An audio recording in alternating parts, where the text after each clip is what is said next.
आज भगवान की मंगल में चर्चा को चलते हुए 5वां दिवस है।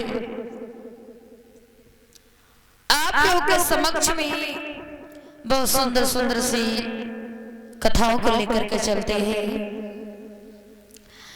इधर में व्यास नंदन श्री सुखदेव महाराज हस्तिनापुर के राजा परीक्षित से बोले हैं कि हे राजन,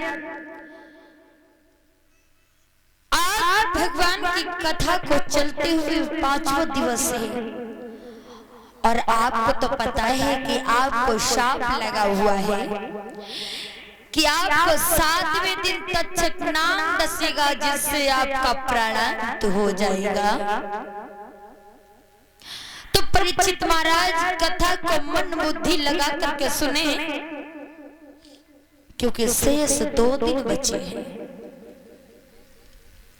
व्यास नंदन श्री सुखदेव महाराज बोले कि हे राजन, आज हम तुम्हें बहुत कथा सुनाते हैं कि किस तरीका से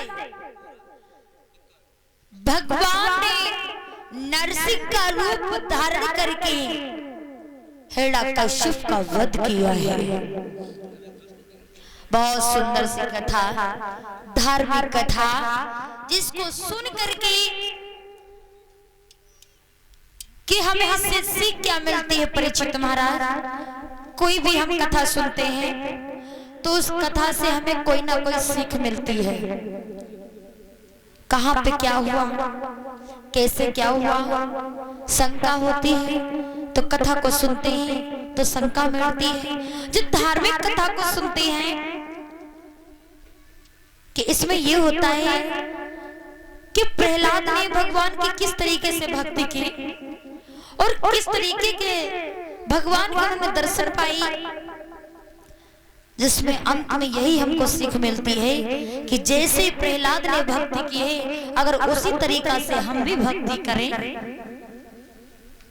तो हमें कोई कष्ट नहीं होगा। और वैसे सुख दुख का तो जोड़ा है, कभी सुख है कभी दुख है, और खुश हो तो कभी कष्ट भी आएंगे। क्योंकि अगर कष्ट ना आए, खुश ही रहो, तो फिर भगवान को भूल जाओगे।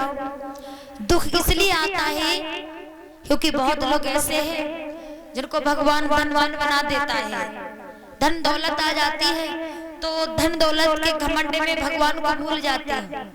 जनों पे कोई आपत्ति आती है तब वो भगवान को याद करते हैं। इसलिए सुख में सुमिरन कोई नहीं करता है, दुख में सभी सुमिरन करते हैं भगवान।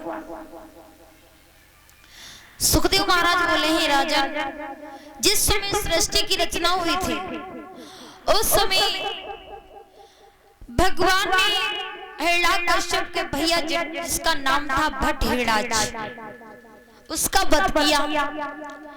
जब हिरण्यकश्यप को यह संदेशा मिला कि देवताओं ने हमारे भैया को मार दिया, तो हिरण्यकश्यप के दिमाग में एक ही बात गूंज गई कि अभी तक तो हम ये जानते थे कि देवता छलिया नहीं होते हैं,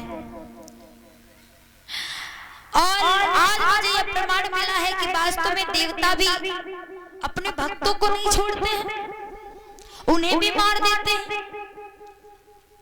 तो हिरण्यकश्यप ने विचार किया कि मैं अपना बदला लूंगा भगवान से, भगवान विष्णु से मैं अपना बदला लूंगा। अगर बदला लूंगा तो कैसे लूंगा? हिरण्यकश्यप विचार करने लगा। सुखदेव महाराज परीक्षित महाराज को समझा रहे हैं कि ही राजा, जिस समय हिरण्यकश्यप कहने लगा कि हमारे भैया भट्टराज का वध कर दिया और मैं अपने भैया का बदला लूंगा, तो कैसे लूं? तो एक बात दिमाग में गूंज गई कि हमारे पास कोई हथियार नहीं है, और हथियार हमारा क्या है? क्यों ना हम भगवान का ही तप करें, भगवान की ही तपस्या करें, और तपस्या किन देवता की करें? श्रोताओं, तो हिरण्यकश्यप कहने लगा तपस्या हम भगवान भोले बाबा की करेंगे। भोले बाबा बहुत बड़े दयालु हैं, जो उनकी तपस्या करने लगता है भक्त, भगवान उसकी जरूर सुनते हैं। तो इधर में भगवान भोले बाबा की तपस्या के लिए विचार करने लगा। तो हिरण्यकश्यप ने क्या किया, वहां से चला और चल करके विंध्याचल घाटी पे पहुंचा है। इधर में जा करके हिरण्यकश्यप तपस्या के लिए बैठ गया, जहां पे खूब घने घने जंगल है। सुंदर सी गुफा बनाई, उसी में तपस्या करने के लिए बैठ गया। और इधर में जब हिरण्यकश्यप ने तपस्या की श्रोताओं, तो ऐसी नहीं कि यह विचार तप के लिए बैठा योगी रमा,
जब हिरण्यकश्यप चला है तपस्या करने के लिए, और जा करके जब तपस्या के लिए बैठ गया, श्रोताओ ऐसी तपस्या नहीं, इतनी घोर तपस्या की है, और तपस्या से अपने शरीर को तपा दिया,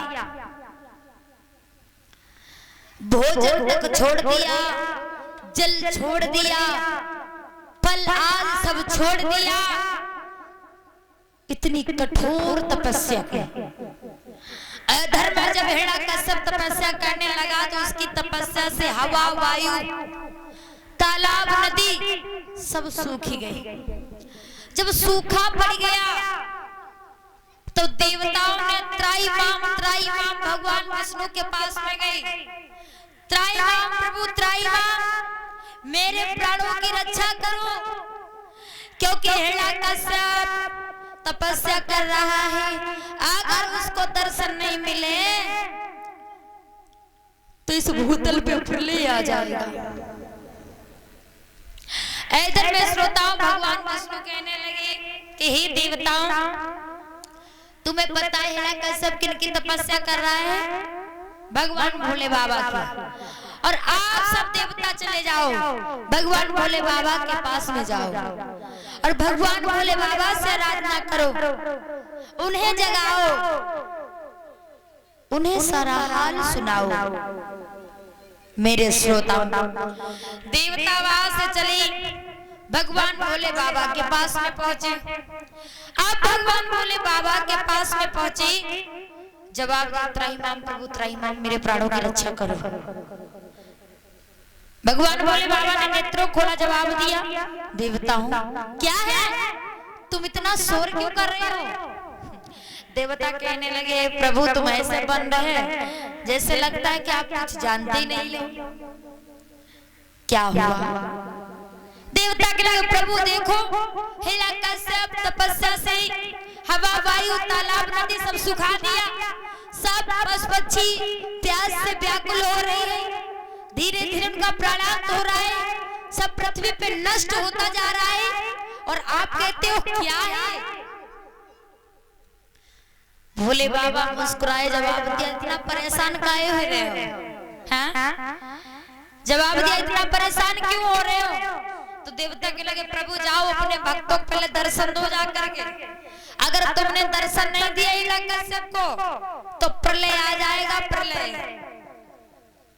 भोले बाबा ने जवाब दिया कि हे देवताओं चिंता ना करो, जाओ। इधर में इस तरीका से जवाब दिया, देवताओं को वहां से भेजा। भगवान भोले बाबा ने विलंब नहीं किया और हिरण्यकश्यप के सामने प्रकट हो गई। जब हिरण्यकश्यप के सामने प्रकट हो गई तो इधर में क्या किया, हिरण्यकश्यप जवाब दिया, हे वत्स आंखें खोलो। अरे बेटा आंखें खोलो। जो ही भगवान भोले बाबा की आवाज को सुना तो हिरण्यकश्यप ने अपने नेत्रों को खोल दिया। नेत्रों खोला, सामने देखा भगवान भोले बाबा खड़ी। तो हिरण्यकश्यप भगवान भोले बाबा के पैरों पे गिर गया। जब पैरों पे गिर गया जवाब दिया, प्रभु हम धन्य हो गए, तुम्हारे दर्शन हुए, आप आए बाहर आई, आप आए बाहर आई, आपके दर्शन हुए, हम धन्य हुए। भगवान भोले बाबा कहने लगे, हिरण्यकश्यप ये बताओ तुम तपस्या क्यों कर रहे हो? जवाब दिया, प्रभु क्या बताएं, हमने सोचा कि तुम्हारी थोड़ी भक्ति कर लें। तो भगवान भोले बाबा कहने लगे, तुमने इतनी कठोर तपस्या की है, हम तुम्हारी तपस्या से बड़ी प्रसन्न हैं परीक्षित महाराज। ओ परीक्षित महाराज, समझ में आ रहा है? अच्छा, इधर में हिरण्यकश्यप ने जवाब दिया, प्रभु तो भोले बाबा बोले कि हम तुम्हारी तपस्या से अति प्रसन्न हूँ, बहुत खुश हूँ। अरे हिरण्यकश्यप मांग लो, मांग लो, जो तुम्हारी इच्छा हो वो वरदान मांग लो, आज तुम्हें हम तुम्हारी इच्छा अनुसार वरदान देंगे।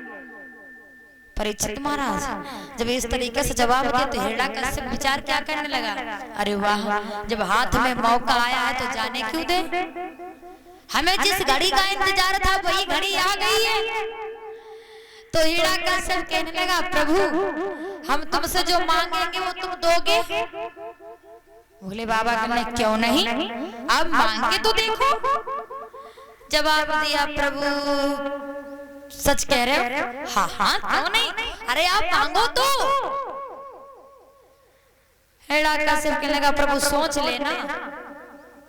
भगवान भोले बाबा कहने लगे, देर क्यों कर रहे हो, अरे हमने सोच लिया, तुम जो मांगोगे हम तुम्हें वही देंगे। इस तरीके से जवाब दिया।